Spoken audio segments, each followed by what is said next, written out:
Alright, question number 3. Once again, my name is Josh Timberman. I'm running for Bernalillo County Sheriff. That's basically the Albuquerque Sheriff. I'm making this video haphazardly, hence the kneecap, hence the bags under the eyes, because Google has taken down my mail accounts because of high traffic, or they actually just said because they can do it for whatever reason they want. They've also taken down a bunch of YouTube videos, so I'm making it so I can just keep posting these back up. I'll make better ones, but you'll be able to hear what I have to say, no matter what, as long as I'm running for election. So, back to the points. What do I think about DUI checkpoints? I'm a statistics guy. I'm running for Bernalillo County Sheriff because I feel our country is slipping, and I can see it. It's not hard, man. You look at every scientific study, or every census study, or every crime report, and things are getting worse and worse every year.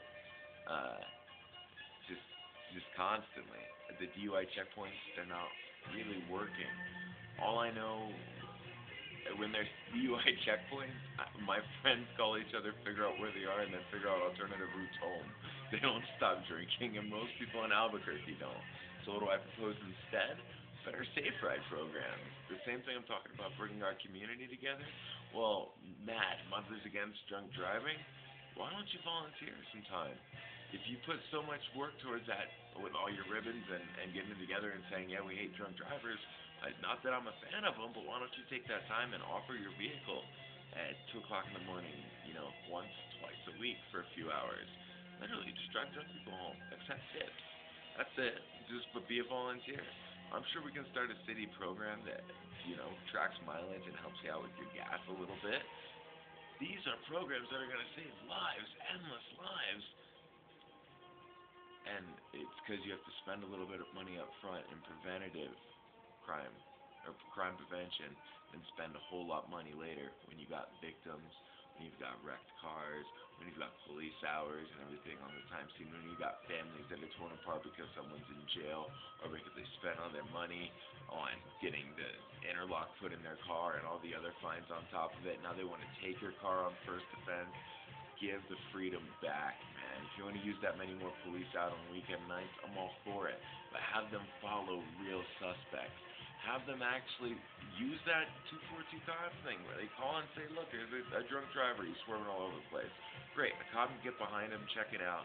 If the guy looks like he's drunk, pull him over. I've seen a ton of those DUI checkpoints. Whenever they have them, they pull like 5 of them out.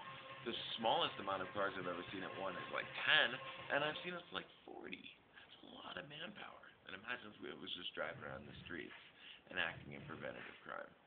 We could do a lot, and we could easily change things. We can save a lot of lives and save a lot of families from the poverty and shame that comes with drunk driving. So that's what I think about DUI checkpoints. How would I do a better job on the drug war? That's a funny one. I'll repeat that. How would I, Josh Timberman, do a better job on the drug war? Let's see. I'd stop it. It's not a war. It's ridiculous. We've been using drugs since the beginning of time. Drugs grow naturally all over the ground. You can't have a war. That's like having a war on God. It's like saying, I'm going to have a war on religion or trees. Like, what the hell? It's a plant. Hemp is unquestionably the most useful product in the world.